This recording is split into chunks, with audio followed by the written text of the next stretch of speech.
The Machine vs. The Showman, how Merab Dvalishvili dismantled the Suga show at UFC 316. Las Vegas was buzzing on fight night. UFC 316 wasn't just another card, it was a proving ground. And at the center of the storm stood two polar opposites, Sean Suga O'Malley, the UFC's poster boy for flash and finesse, and Merab the Machine Dvalishvili, the relentless Georgian grinder, feared for his motor but doubted for his flash.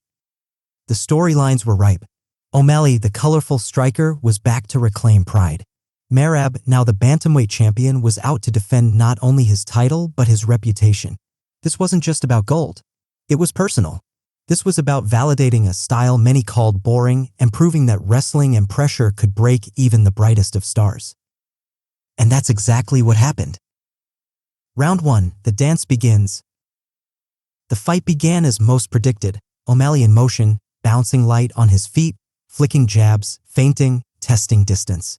His movement was smooth, almost theatrical. He landed a few crisp jabs and even a sneaky uppercut. The crowd responded with roars, believing the show was about to begin. But Merab? He wasn't flustered. He absorbed the shots, adjusted, moved forward like a tank calculating its next move. He wasn't chasing O'Malley recklessly, he was downloading information, measuring the cage, slowly corralling the striker toward the fence. O'Malley won the round on paper, but anyone watching closely knew it was just the calm before the storm. Round 2, the machine comes to life. Merab's second round was a tactical symphony of pressure and purpose. The machine hit a new gear. The stalking became more direct. He didn't just move forward, he cut angles, closed space, and initiated grappling sequences that O'Malley couldn't shake off. Every time O'Malley tried to disengage, Merab was there, hips in, underhooks tight, knees thudding into the body.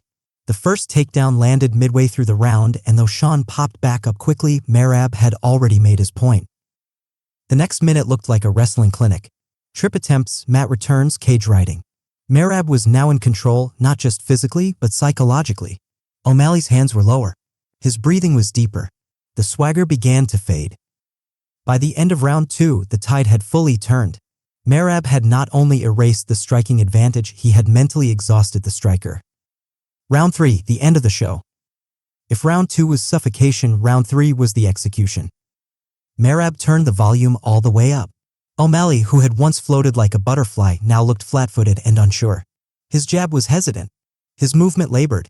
He was reacting, not attacking. Then came the final clinch. Merab pinned Sean against the fence again. It looked like another wrestling exchange, but this time he baited the scramble. As Sean tried to spin and escape the pressure, Merab did something he rarely does. He jumped on the neck. A tight, deep guillotine choke. The crowd gasped. O'Malley struggled, flailed, and tapped. 4:42 of round 3. Submission victory for Merab Dvalishvili. Not by decision. Not by grind. By finish. A fight beyond numbers. This wasn't just another win. This was a dismantling. Let's look at what Merab accomplished. 6+ takedowns landed, including multiple mat returns. Over 7 minutes of control time. Outstruck O'Malley in significant exchanges by the end. Earned only the second submission win of his entire UFC career. Extended his win streak to 13 fights, matching legends like John Jones and Khabib Nurmagomedov. But beyond numbers, this was about narrative.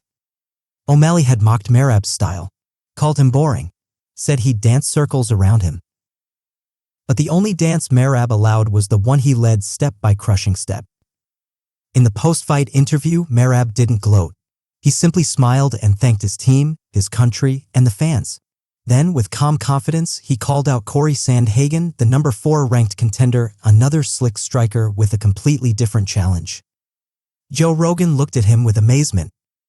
We may be looking at the best bantamweight the UFC has ever seen. That wasn't hyperbole. That was a hard truth finally catching up to the spotlight. Merab Dvalishvili is no longer just the machine. He's the blueprint of pressure fighting. He's the guy that walks through fire, silences doubters, and smothers hype. And now he's added a dangerous wrinkle to his game, finishing ability. Sean O'Malley learned the hard way that flash and flare only last so long under the weight of a man who refuses to slow down. UFC 316 didn't just defend a belt, it defined a legacy. The machine keeps rolling. And everyone in the bantamweight division? They're running out of answers.